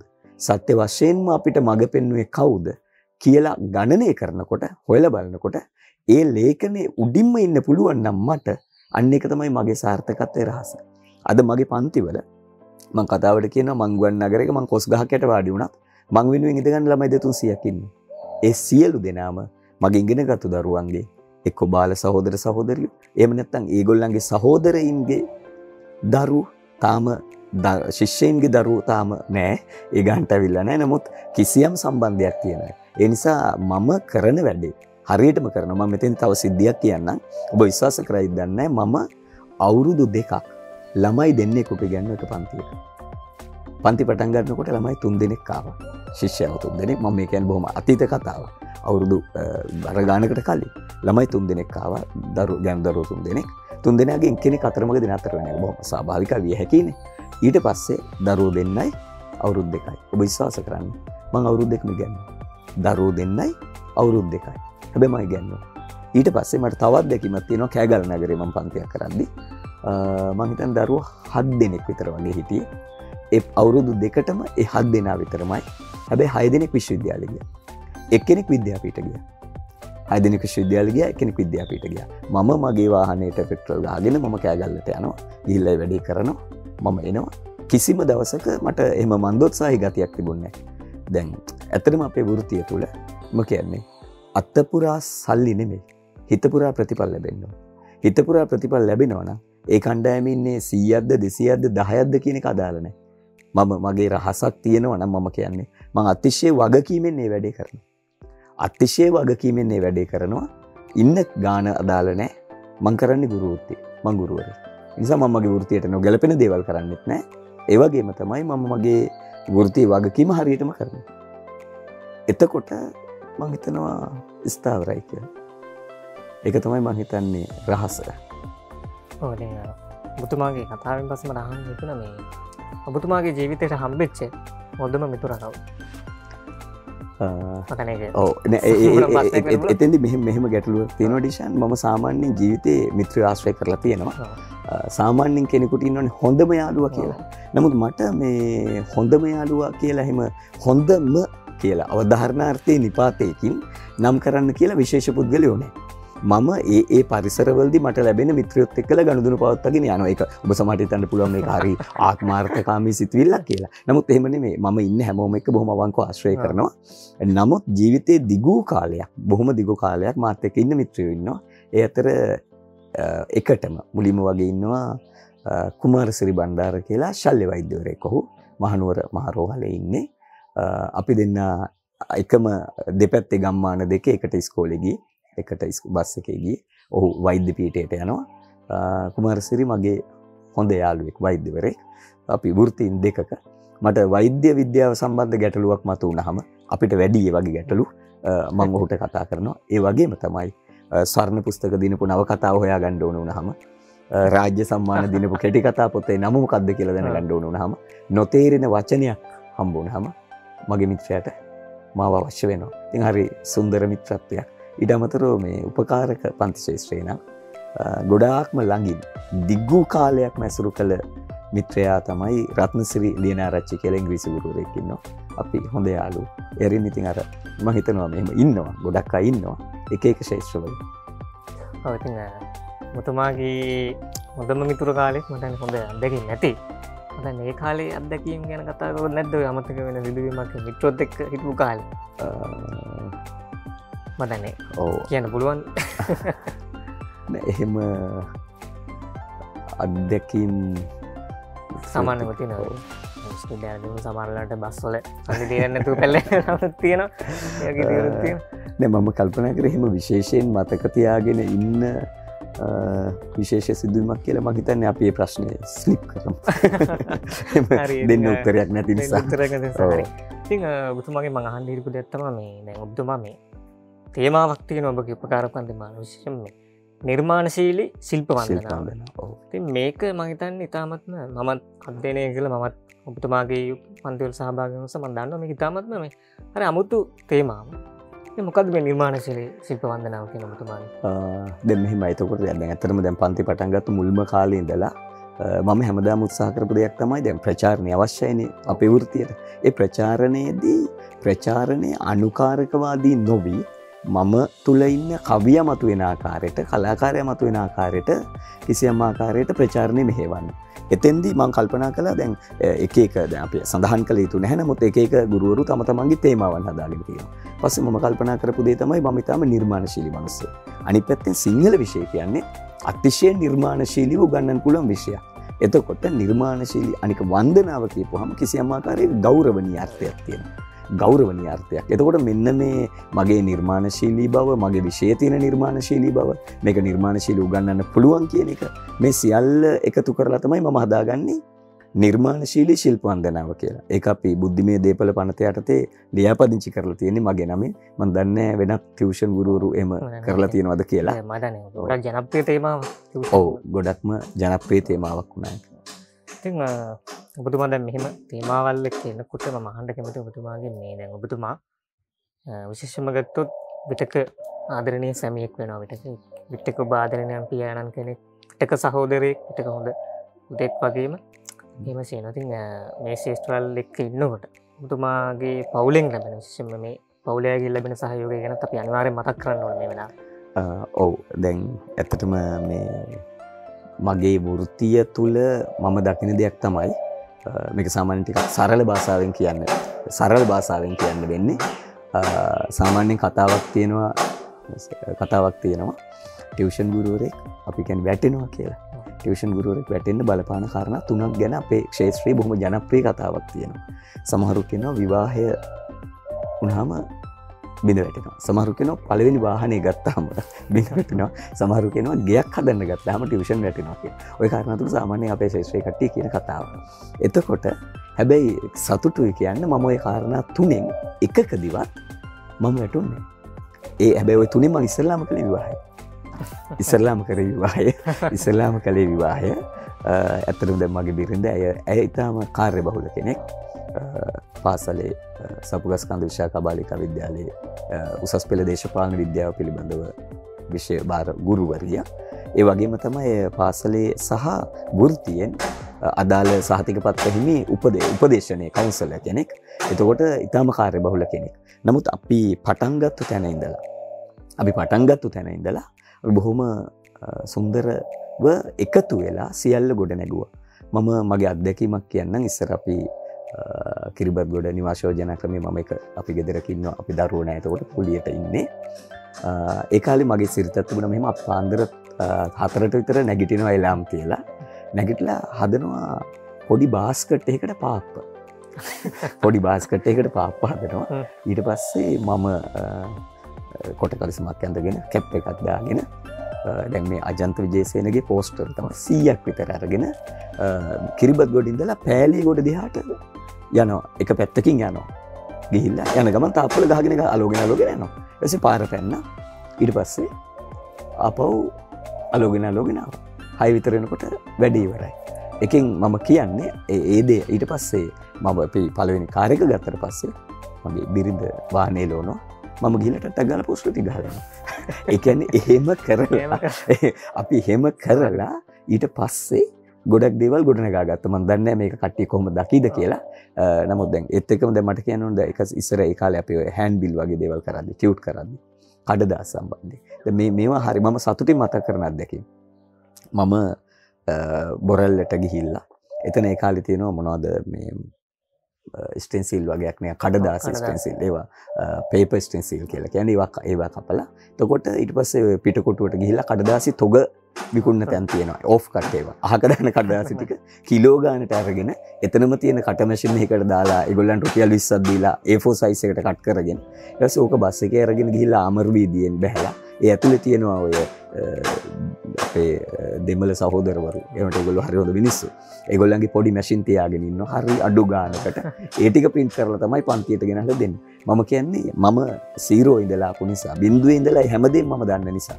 ඒ හැමදේම මම දන්න නිසා. ඒකට ඒ හැම දෙයකටම මට උදව් කළේ බිරිඳ. කියන්නේ එයා ඇත්තටම විශේෂ වැදගත්ම දේ තමයි ඔබ විශ්වාස කරන්නේ සමහර විට මගේ අවුරුදු 20ක විතර වගේ ජීවිතය තුළ අපි සාමාන්‍යයෙන් කියනවානේ පන්ති වලට පොළු තියෙනවා කියලා. ඒ බඳු අවස්ථා මම හිතනවා 3ක් නැත්නම් 4ක් තියෙනවා. මුළු අවුරුදු 20ට. ඒ කියන්නේ කලින් දැනුම් නොදී පන්තියට නොපැමිණ සිටි මම හිතන උපරිම 5ක් ඇති.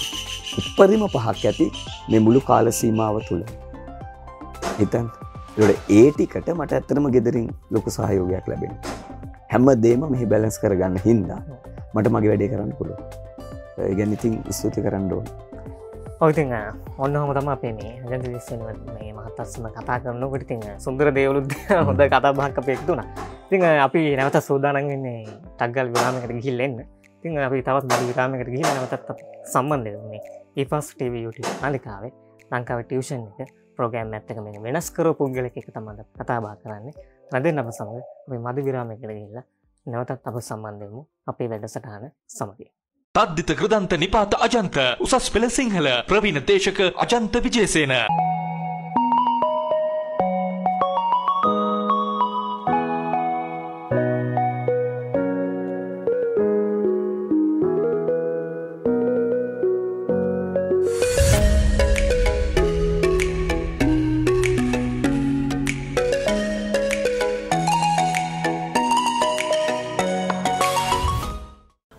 ඔන්න ඉතින් අපි නැවතත් විරාමයෙන් අනතුරු අපේ වැඩසටහනත් එක්ක තමයි ඔන්න ඊෆාස් TV YouTube නාලිකාව එක තුලයි. ඉතින් අපේ අජන්ත විජේසේන ගුරුතුමාගේ මම අහන්න කැමති මේ ඔබගේ ජීවිතේ වැඩිපුරම තියෙන්නේ අමතක නොවන සිදුවීම් පෞද්ගලික ජීවිතයේද නැත්නම් මේ උපකාරක පන්ති මාලාව තුලද? අපි මතක් කරමු මේ පිළිබඳව. ඔව් අමතක නොවන සිදුවීම් ඇත්තටම පාසල් ජීවිතයේ විශ්වවිද්‍යාල ජීවිතයේ උපකාරක පන්ති ජීවිතය හැම වෙලෙම තියෙනවා. නමුත් මට මේ වෙලාවේ බොහොම අහනකොට මට මං තුලින්ම පොඩි හිනාවක් මතුවෙන සිද්ධියක් මතක් වෙනවා. මේක විශ්වවිද්‍යාල ජීවිතයට සම්බන්ධයි. මම ඔබට සඳහන් කළා අපි විශ්වවිද්‍යාල තුල ඇත්තටම දේශපාලනයේ මේ හැමදේටම සම්බන්ධ වෙලා හිටියා. ඒව සම්බන්ධ වෙනම පසුකාලීන විවේචනයක් තියෙනවා ඒකත් කියන්න ඕනේ. ඒක වෙනම කතන්දරයක්. නමුත් මට මතකයි සරයක් අපි ඔය විශ්වවිද්‍යාල ශිෂ්‍යෝ විශාල කණ්ඩායමක් එක්ක ශිෂ්‍ය උද්ඝෝෂණයකට සම්බන්ධ වෙච්ච වෙලාවක එක වෙලාවක කෙටියෙන් කිව්වොත් පොලිසිය සාමාන්‍යයෙන් ඒ වගේ අවස්ථාවලදී ක්‍රියා කරන පොදු ආකාරය දැන්ට අවුරුදු 15කට 20කට කලිනුත් එකයි දැනුත් අනාගත වෙනස ඉදන්නේ කොහොමුණත් මේ එක වෙලාවක දැවැන්ත ප්‍රහාරයක් එල්ල වෙනවා කොටුව ස්ටේෂන් එක දුම්රියපල ගාවදී ඕල්කොට්තුමාගේ දෙපා මුලදී තමයි ගහන්න පටන් ගත්තේ. එතකොට ඊට පස්සේ දැන් මම එතකොට විශ්වවිද්‍යාලේ දෙවෙනි අවුරුද්දේ පස්සේ CC කට දුවනවා පොලිසියේ සමහර නිලධාරීන් පස හඹා එමින් කට්ටිය හොයමින් විශ්වවිද්‍යාල ශිෂ්‍යෝ අහුවෙන කෙනා ග්‍රහණය කරගනිමින් ලොකු සංග්‍රාමයක්. කොහොම හරි මම ඒ වෙලාවේ විශ්වෙච්ච පාර දුවගෙන ගිහිල්ලා මම ඇතුල් වෙනවා ඒ අවට තියෙන සපත්තු කඩ ඔබට මතක ඇති පිටකොටුවේ තියෙනවා සපත්තු කඩේකට. පස්සේ මම ගිහිල්ලා දැන් සපත්තු කඩේ ඇතුළට යනකොට මගේ විශ්වවිද්‍යාලෙම සගයෙක් අපි ඇත්තට මම එයාගේ නම දන්නේ ඉකිරියා කියලා කිව්වේ. කාඩ් එක ඉකිරියා කැම්පස් එකේ කාඩ් නේ කියන්නේ. යනකොට දැන් සපත්තු කඩේ අයිතිකාරයෝ ටික කොහොම හරි මේ කලබලයේදී කඳුළු ගෑස් පාරවල් වලට එහෙම දුවලා මම යනකොට ඉකිරියා අර මම කියපු මගේ මිත්‍රයා මගෙන් අහනවා මොනවද මහත්තයා බලන්නේ සපත් දෙකක් ගන්නද බැලුවේ බලන්න මෙන්න තියෙනවා හොඳ අලුත් ප්‍රොඩක්ට් තියෙනවා මිනිහා සපත්තු විකුණනවා මට එකපාරටම හිතා ගන්න බැරි වුණා හැබැයි ඒකත් එක්ක එතකොට පොලිස් නිලධාරීන් දැන් හතර පැත්තෙන් එනවා ඉතින් මම කිව්වා බලන්න මේ සයිස් මේ වගේ එකක් හොඳට මේ සාමාන්‍යයෙන් ඔෆිස් දාන්න පුළුවන් සපත්තු දෙකක් ඒ වගේ දෙකක් තමයි මමත් ඉල්ලන්නේ මිනිහා මට ඔෆිස් දාන්න සපත්තු දෙකක් තෝරනවා මමත් මේක දාලා ගැලපෙනවද කියලා බලනවා පොලිසිය එහෙම වෙනකන් ඉඳලා අපි කඩේ අයිතිකාරයින්ට බාර දීලා මාරු වුණා ඒක ටිකක් දැන් හිනා ඒක ඇත්තටම මම හිතන්නේ මේ කියනවට වඩා ඒක වින්ද වෙලාවේ සහ පස්සේ ඉතින් අපි මා හොස්ටල් එකේදී එහෙම ওই සිද්ධිය මතක් කර හිනා වෙනවා ඒ වගේම දැන් එකත් එක්කම තව එක සිද්ධියක් මේ ඇත්තටම හොඳද නරකද කියලා නම් දන්නේ මම විශ්වවිද්‍යාලයේ අපේ ද සේරම් නිවාසිකාගාරය කියලා තමයි අපේ නිවාසිකාගාරේ දැන් ඒක ගෑනු ළමයි ඉන්නේ අපෙන් පස්සේ ඒක පිරිමි ළමයි නැහැ අපිට අල්ලපු ඇටේ තමයි හෙදියන්ගේ නිවාසිකාගාරය තියෙන්නේ හෙදියෝ අපේ සමහර සහෝදරවරුන්ගේ සිරිතක් තියෙනවා අපේ විභාග කාලෙට දැන් ඇත්තටම කාන්තාව පිරිසක් එකතු වෙලා ඉන්න තැන කියන්නේ හැම වෙලෙම හරි ഘോഷාකාරීනේ අපේ විභාග කාලෙට අපි ඒගොල්ලන්ගේ කාමර පැත්තට උඩින් අත දාලා කෑ ගහලා කියලා තර්ජනය කරන අපිට විභාග තියෙනවා කෑ ගහන්න එපා කියලා හැබැයි අපිට විභාග නැති හැම දවසකම අපි ඒගොල්ලන්ට ඉන්න දෙන්නේ නැහැ හූ කී කෑ ගහනවා ඔන්න ඒ වගේ ඊට පස්සේ ඒ වගේම තව හොඳ දෙයක් තමයි අපේ සමහර කවුරු හරි සහෝදරයෙකු වුණ ගැනලා මොන හරි දෙයක් වෙලා මේ අසනීප වෙලා ජාතික රෝහලට ගියොත් එහෙම අපි හයියෙන් කෑ ගහලා කියනවා අක්කේ අහවල් වාට්ටුවේ අහවල් ඇඳේ ඉන්නවා ඊට පස්සේ අපි අපරාධ කියන්න බෑ අනිවාර්යෙන්ම ඒ හෙදියක් ඇවිල්ලා අපිව බලලා ආගොල්ලෝ නේද අපිට කෑ ගහන්නේ දෙන්න ඕනේ නින්දයන් ඉන්ජෙක්ෂන් එකක් කියලා විහිළුවක් තහලුවක් කරලා අපිට උදව් කරපු අවස්ථා තියෙනවා හරි සුන්දර ජීවිතයක් ඒක මම හිතන්නේ විශ්වවිද්‍යාලයේ නිවාසිකාගාර ජීවිතේ වගේ තව ඉතින් ගොඩක් කතන්දර තියෙනවා කරපු වැඩ හොඳ වැඩ නරක වැඩ ඔක්කොම හැබැයි ඉතින් ජීවිතේ වින්දා ඔති මේ ඔබතුමාගේ මේ සොන්දර දේවලුත් කතා කරනකොට තියෙනවා මට මේ සංකීර්ණ ප්‍රශ්නයක් ඔබතුමාට යොමු කරන්න. විශේෂයෙන්ම මේ මමත් ඔබතුමාගේ ඉගෙන ගන්නකොට දැන් අසර 5කට 6කට අතේ කාලයක් 2013 ඉගෙන ගන්නකොට මටත් මේ ප්‍රශ්නයක් තිබුණා ඔබතුමා හැම වෙලාවෙම කියනවා මේ දැනුම සඳහා ඉගෙන ගන්න කියලා. ඉතින් ඒක මම අද අවස්ථාවක් ලැබුණා මටත් මේක ඔබතුමාගෙන් දැනගන්න මොකද්ද මේ දැනුම සඳහා ඉගෙන ගන්න කියන ප්‍රශ්න පිළිබඳව ඔබතුමාගෙන් අහන්න මොකද්ද සර් මේ දැනුම සඳහා ඉගෙන ගන්න තියෙන ප්‍රශ්නේ? ඔව් ඩිෂාන් ඒ ප්‍රශ්නේ ඔබ අහපු එක ගැන මම අතිශයින්ම සතුටු වෙනවා මොකද මම ගුරුවරයෙක් හැටියට දැඩිසේ විශ්වාස කරන දෙයක් තියෙනවා ඒ දැඩිසේ විශ්වාස කරන දේ තමයි මම ඒක මගේ වචන වලින්ම කියන්නම් මම මගේ දරුවන්ට හැම වෙලෙම කියන දෙයක් තමයි දැනුම සඳහා ඉගෙන ගන්න එතකොට විභාග තියෙන්නේ ඔබට වඩා පහළින් විභාග සඳහා ඉගෙන ගත්තොත් විභාග තියෙන්නේ ඔබට වඩා ඉහළින් මොකද අපි විෂයක් ඉගෙන ගන්නකොට ඒක කපලා කොටලා සීමා කරලා මෙන්න මේ ටික සිලබස් එකේ තියෙනවා මේ ටිකෙන්ම වරෙන් මේ ටිකම අහපන් මේ ටික විතරයි මම දන්නේ කියන තැනට ඉගෙන ගන්න එක හොඳයි නමුත් මගේ විශ්වාසය තමයි දැනුම පුළුල්ව යම් විෂයක් හැදෑරුවට පස්සේ ඒ විෂයේ යටතේන විභාගෙ තියෙන්නේ. ඒකට අරක තමයි සරලම පැහැදිලි කිරීම. ඔබ විභාග සඳහා ඉගෙන ගත්තොත් විභාගෙ තියෙන්නේ ඔබට වඩා ඉහළින්. ඔය විභාගෙ දිහා තුෂ්ණින්බුත වෙලා බලාගෙන ඉන්නේ ඔහොම ගරු ගාම්භීර ලෙස. හැබැයි දැනුම සඳහා ඉගෙන ගත්තොත් විභාගෙ තියෙන්නේ ඔබට වඩා පහළින්. විභාගෙ තියෙන්නේ ඔබට වඩා පහළින්. විභාගේ ඔබ අභියස වික්ෂිප්ත වෙනවා. ඔබ දිහා බය වෙලා බලාගෙන ඉන්නවා. ඒ නිසා විශිෂ්ට විභාග ජයග්‍රහණ ගත්තු හැම දරුවෙක්ම විභාගයේ සඳහා ඉගෙන ගත්තු අය නෙමෙයි දැනුම සඳහා ඉගෙනගෙන ඊට පහළින් තියෙන විභාගයට සාර්ථකව මුහුණ දුන්න උදවිය. ඒ නිසා මගේ විශ්වාසය මම දැඩිව විශ්වාස කරනවා දැනුම සඳහා ඉගෙන ගන්න. දැනුම තමයි වැදගත්ම දේ. දැන් මේ ඔබතුමාගෙන් මම අහන්න කැමතියි දැන් මේ ඔබතුමාගේ දැන් මේ පවත්වාගෙන එන උපකාර පන්ති මාලාව තුළ මම දැන් අනාගතයේ තව බොහෝ දේවල් කරන්න බලාපොරොත්තු වෙන්නේ නැති. ඉතින් අපි ඒ ගැන මතක් කරමු අපේ දුව දරුවන්ට ඔබගේ පන්ති වලට සහභාගී වෙන්න බලාගෙන ඉන්න අයට සහ ඉතිරියේදී මම දැන් විභාගයක් වෙන අගෝස්තු වල ඒ අයට මතක් කරමු ඉදිරි වැඩපිළිවෙල ගැන. ඔව් ඉදිරි වැඩපිළිවෙල කියන්නේ දැන් ඇත්තටම මගේ පන්තිවල විශේෂත්වයක් තියෙනවා. මම හැම අවුරුද්දකම අපි කොච්චර ප්‍රවීණයි කියලා අපි හිතාගෙන හිටියත් හැම අවුරුද්දකම අපිට අලුතෙන් යමක් කරන්න. ඒ කියන්නේ පෙර වසරේදී අපි අතින් ඉටු නොවුණු අපි සාමාන්‍යයෙන් ඉංග්‍රීසියෙන් කියන්නේ පර්ෆෙක්ට් කියලා අංග සම්පූර්ණ පරිසමාප්තියට ළඟා නොවුණු තත්ත්වයන් තියෙන්න පුළුවන්. ඒකට ඒ දේවල් අපි හොඳින් අඳුරගෙන ඒවට ප්‍රතිකර්ම හොයමින් ඊළඟ අවුරුද්දේ පාඨමාලාව සැලසුම් කිරීම මම හැම වසරකම කරන දෙයක්. ඊළඟට වැදගත්ම දෙයක් තමයි මගේ පන්තිවල ඔබට මතකයි මම මුලින්මත් කිව්වා මම පන්තියේ ඉන්න හැම දරුවෙක් ගැනම සැලකිලිමත් වෙනවා. ඒකට මගේ පන්තිය විශේෂයෙන්ම පුනරීක්ෂණ පන්තිවල. ඔබට මතකයක් තිබෙනවා නම් අපි අන්තිම 3 මාස විශේෂ වැඩපිළිවෙල කියලා වැඩසටහනක් කරනවා. ඒකෙන් අදහස් කරන්නේ මම සාමාන්‍යයෙන් සිද්ධාන්ත පන්ති අප්‍රේල් වෙනකොට ඉවර කරනවා. ඉවර කරලා විෂය නිර්දේශය ආවරණය කරලා අන්තිම මාස 3 මුළු විෂය නිර්දේශයම කොටස් 12කට බෙදලා නිශ්චිත කාලසටහනකදී පුදුමාකාර විදිහට ළමයාට අර විෂය නැවත එකතු කරන්න අවස්ථාවක් දෙන්න. ඉලක්ක දෙනවා. දැන් මේ සතියේ අපි හිතමු සද්ධර්ම රත්නාවලිය ඉගෙනනවා කියලා. අද සද්ධර්ම රත්නාවලිය උගන්වනවා. සතියක ඉලක්කයක් දෙනවා. ලබන සතියේ සද්ධර්ම රත්නාවලිය විභාගය තියෙනවා. අන්න ඒ විදිහට මුළු විෂය නිර්දේශයම අපි කොටස් 12කට බෙදලා ළමයි ලැබුවා විභාග තියවලා. විභාග ළමින්ගේ උත්තර ලියවලා. ඒගොල්ලෝ ලියන්න ඕනේ. ලියන උත්තර අපි බලනවා. බලලා ඉවරලා ඒවේ අඩුපාඩු හදලා දීලා තමන් ඉන්න තැනින් ඉස්සරහට එන්න උප්පරිම මැදිහත් වීමක් ගුරුවරයාගේ පාර්ශවයෙන් වෙනවා. ඇත්තට මගේ සාර්ථකත්වයක් තිබෙනවා නම් යම් ආකාරයක මේ ශාස්ත්‍රයේ ළමයින්ගේ ප්‍රතිඵල වර්ධනය සම්බන්ධයෙන් ඒ තමයි අපි ගොඩක්ම ළමයි ලව්ව වැඩ කරන එක. දැන් මෙතෙන්දි මට මේක කියන්න මොන නිසා සමහර ළමයි සමහර මේවා සමහර ළමයිම නෙමෙයි සමහරට හදන මතවාද වෙන්න පුළුවන්. මේ කියන දෙයක් තමයි අජන්සගේ පන්තියේ වැඩ වැඩි කියලා. ඒ වැඩ වැඩි තමයි. මොකද අපි දරුවන්ගේ මුදල් ගන්නේ හුරතල් කරන්න නෙමෙයි, එන්නලවන්න නෙමෙයි, සහ ඒගොල්ලන්ට විනෝදේ සපයන්න නෙමෙයි. එහෙනම් ඒගොල්ලෝ හාස්‍යෝත්පාදක නාට්‍යයක් බලන්න ඕනේ වෙන්නේ. ඇත්තම කාරණේ වැඩ වැඩි තමයි. පන්තියට එනවනම් පාඩම් කරන්න ඕනේ, විචාර ලියන්න ඕනේ, රචනා ලියන්න ඕනේ, ව්‍යාකරණ අභ්‍යාස කරන්න ඕනේ, අඩුපාඩු තියෙනවා නම් හදා ගන්න ඕනේ. මේ වැඩ ටික කරන්න ඕනේ. මොකද ළමයින්ට තියෙන කාර්යය මම අපේ දරුවන්ට නිතරම කියන දෙයක් තියෙනවා. කළ හැකි උපරිමේ කරන්න ලැබෙන උත්තරේ බාර ගන්න. කළ හැකි උපරිමේ කරනකොට ඒකට අපිට දුකක් නැහැනේ. දැන් සමහර වෙලාවට අපේ දරුවෝ ඉන්නවා. ඇවිල්ලා කියන දේ තමයි අපරාධයි සර්. මට තව ටිකක් පාඩම් කරන්න තිබුණා. මං කියන්නේ ඉතින් එහෙනම් ඇයි ඒක නොකලේ? ඔබ දන්නවා මගේ සාමාන්‍ය වාග්විලාසෙ මං කියන්නේ මොන මගුලකටද කරේ නෑ. උඹට කරන්න තිබ්බනේ. මං එහෙම නිකන්. ඇයි උඹට කරන්න තිබ්බනේ. ඇයි නොකලේ? එතකොට දැන් එහෙම කරලා බෑ. අනිත් එක මේකත් වැදගත්ම දෙයක්. දැන් අපි හැම අවුරුද්දකම ප්‍රතිඵල ආපුවාම අපේ දරුවෝ අතිශයින්ම ආකර්ෂණීයව බලනවා ඒ තුන ගත්තු අය, හොඳම ප්‍රතිඵල ගත්තු අය, ලංකාවේ හෝ දිස්ත්‍රික්කේ හෝ විශිෂ්ට ප්‍රතිඵල ගත්තු අය. මම ළමයින්ට ආරාධනා කරනවා පොදුවේ. මේක බලන හැම දරුවෙකුටම F3 ගත්තු අය බලන්න. F3 ගත්තු අය අධ්‍යයනය කරන්න. දැන් A3 ගත්තු අය කොහොමද A3 ගත්තේ කියන එක ඒ අයගෙන් අපිට අහගන්න පුළුවන්. කියන්නේ F3 ගත්තු අය අධ්‍යයනය කරන්න. ඒ අධ්‍යයනය කරද්දී ඔබට ලැබෙන නිරීක්ෂණ ටික මම කියන්නම්. ඒගොල්ලන්ගේ හදවතට එකඟව අවංකව ඒගොල්ලෝ කතා කළොත් ඒගොල්ලෝ කියාවි මම මාස දවස් 4ක් පන්ති තිබුණා. මම දවස් 2යි පන්ති ගියේ.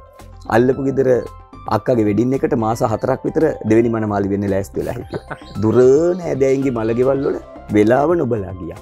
යන විනෝදචාරිකා ටික ඔක්කොම ගියා. එතකොට ඇවිදින්න තියෙන හැම තැනකම ඇවිද්දා. ඒ Facebook එකේ පැය ගණන් ලොග් වෙලා හිටියා. මේ සියල්ල කරලා ඊට පස්සේ අයියෝ මදිනේ ප්‍රතිඵල කියලා විලාප තියෙනවා. ඒ වගේම තමයි ඒගොල්ලන්ගේ තියෙන නරකම ලක්ෂණය තමයි ඔවුන් ඊළඟට මොකද කරන්නේ? අර 365 දවසේ පැය 24 වැඩි කාලයක් කැප වෙලා යොමු වෙලා ඒ තුනකට නැත්තම් දිස්ත්‍රික් රෑන්ක් එකකට මහන්සි වෙන ළමයාගේ රිසල්ට් එකම බලාපොරොත්තු වෙනවා. අසාධාරණයි අභව්‍යයි. අසාධාරණයි අභව්‍යයි. ඒ නිසා ඉගෙන ගන්න දරුවන්ට මම කියන දේ තමයි වැඩක් හැටියට දාගෙන කරන්න. වැඩක් හැටියට දාගෙන කරන්න. වැඩක් හැටියට දාගෙන කරන්න. කල හැකි උපරිමේ කරන්න. එන උත්තරේ බාර ගන්න. එතකොට එහෙම නැතුව අපි කරන්න ඕනේ දේ කරන්නේ නැතුව මේක හරි සරල කාරණයක් කියලා සලකලා ඊට පස්සේ ප්‍රතිඵල ගැන කම්පා වෙන එකේ තේරුමක් නැහැ. ඒ නිසා දැන් මගේ වැඩපිළිවෙලත් එක්ක මම කිව්වේ. දැන් මගේ වැඩපිළිවෙල හදලා තියෙන්නේ ඕක තේරුම් ගත්ත දරුවන්ට. ওই කාරණේ තේරුම් ගත්ත දරුවන්ට මගේ වැඩපිළිවෙල මම හදලා තියෙනවා. අපි ළමයා වෙනුවෙන් උපරිම කැප වෙනවා. ලැබෙයි ළමයාට වැඩ කොටසක් තියෙනවා. ඒක තමයි ඊළඟට තව ඔබ ඇහුව නිසාම කියන්නම් දැන් නිබන්ධන වල එහෙම. දැන් අපි කාලයන්ස එක කාලයකදී අපි විශ්වාස කරනවා සාමාන්‍ය නිබන්ධන වගේ දේවල් වලට දාන අවධානය ටිකක් අඩු කරලා වැඩිපුර. නමුත් දැන් ඊට වඩා ටිකක් වෙනස්. අපි ටිකක් ආකර්ෂණීය නිබන්ධන දීලා සටහන් එහෙම ගොඩක්ම අපි සකස් කරලා ළමයින්ට දීලා කියන්නේ මේක පහසුවෙන් සහ විනෝදෙන් කරන්න පුළුවන් පාඨමාලාවක් බවට සීඝ්‍රයෙන් පරිවර්තනය කරගෙන යනවා. තව දුරටත්. එතකොට මේ මුදුමනි මම ඔබගෙන් අහන්න කැමති මේ සාකච්ඡා යනතුනකට ඔබතුමා ඔබගේ ජීවිතේ වැඩිපුරම ගරු කරන පුද්ගලයා කවුද? දැන් සාම්ප්‍රදායිකව ජීවිතේ වැඩිපුරම ගරු කරන පුද්ගලයා කවුද කියලා අහුවොත් අපිට දැනට මේ සාමාන්‍යයෙන් අපේ සමාජයේ ජීවත් වෙන අයගෙන් ඉක්මවා ගත්තොත් මං බෞද්ධෙක් හැටියට බුදුරජාණන් වහන්සේ තමයි මම මේ විශ්වයේ දකින මේ මට විශ්වාස කරන්න හිතාගන්න පුළුවන් ශ්‍රේෂ්ඨම පුද්ගලයා. නමුත් ඉන් මෙහාට ආවට පස්සේ අපේ ජීවිතවලට උදව් කරපු අපේ ජීවිතවලට සම්බන්ධ වෙච්ච මම පැහැදිලි කිරීමක් සමග මගේ ජීවිතේ මගේ අම්මා තාත්තා වගේ මට සමීපතමයන් ඇරුණාම ඒ වගේ අය ඇරුණාම මම පැහැදිලි කිරීමක් සමග කියන්නම් මම ජීවිතේ වැඩියෙන්ම ගරු කරන කෙනෙක් මම ඉගෙනගත්තු පාසලේ විදුහල්පතිතුමා ගාමිණී ජයතිලක නැතුමා මම ඔබට සඳහන් කළා එතුමා ජීවිතුන් අතර නැහැ. මම එතුමාගෙන් ඉගෙන ගත්ත දෙයක් තමයි මේක එතුමාට වඩා සමහර විට කරපු අය ඉන්න පුළුවන්. නමුත් මම දැක්ක කට්ටිය.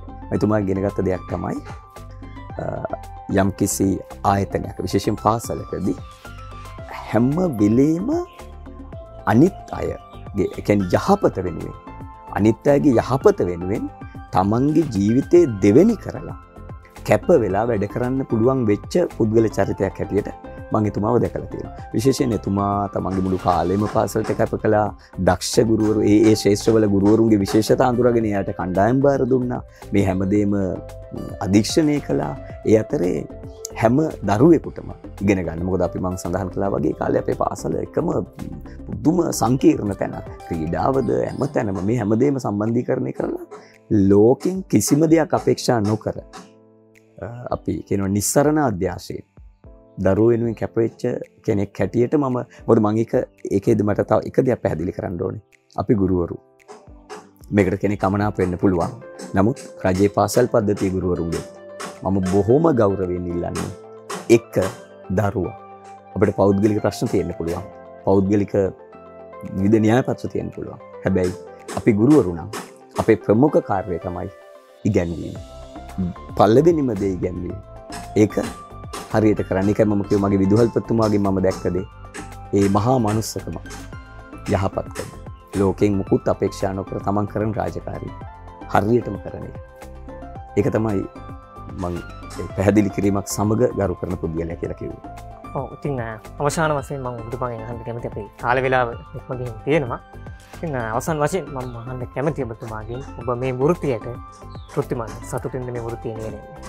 ඔව් වෘත්තියේ ඊටම සතුටින් නියැලෙන්නේ.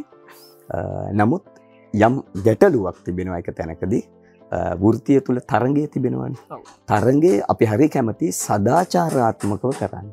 තරංගේ සදාචාරාත්මකව කරන්න. මේ නිර්මාණශීලී බවෙන්, ඉගැන්වීමේ හැකියාවෙන්, විෂය දැනුමෙන් නිර්මාණාත්මකව තරංගේ සදාචාරාත්මකව කරන්න අපි කැමති. නමුත් තරංගේ සදාචාරාත්මක සීමාවන් ඉක්ම ගිහිල්ලා වෙන තැනකට වැටෙනකොට අර මම සඳහන් කළා වගේ ඇඟ ඇතුලේ ඉන්න කවියා කම්පාවටපත් වෙනවා. ඒක ටිකක් දරා ගන්න අමාරු තත්ත්වයක්. නමුත් අපි කරගෙන යනවා.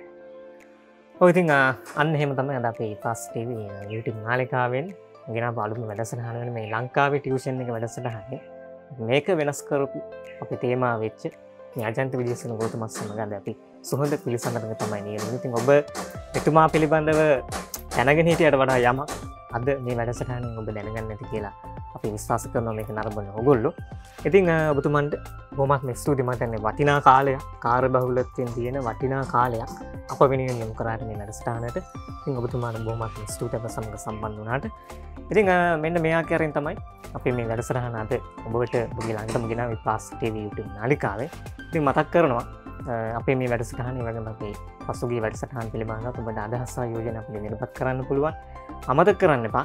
ඔයගොල්ලෝ අපේ ෆාස්ට් TV YouTube නාලිකාවට ගිහිල්ලා අපි සබ්ස්ක්‍රයිබ් කරන්න අමතක කරන්න එපා. ඔයගොල්ලෝ දන්න කියන යාළුවන්ට, එළියන්ට ඕනම කෙනෙකුට කියලා අපේ වැඩසටහන් පිළිබඳව නැරඹීමේ හැකියාවක් තිබෙනවා.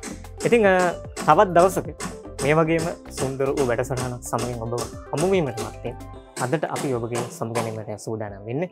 ඉතින් අජන්ත විජේසේන ගුරුතුමනි ඔබතුමාට ජීවින් ස්තුතියි. ඉතින් අපි නිෂ්පාදක කණ්ඩායම ඔබට ඉතාමත් සාර්ථක වැඩසටහනක් අද දිනේ ඔබට ගෙනාවා. ලබන සඳේදී අපි හමු වෙමු මෙවැනිම වැඩසටහනේ මේ ලංකාවේ ටියුෂන් එක මේක වෙනස් කරපු පුද්ගලෙක් සමග අපි ලබන සතියේ හමු වෙමු මේ වගේ වෙලාවකට.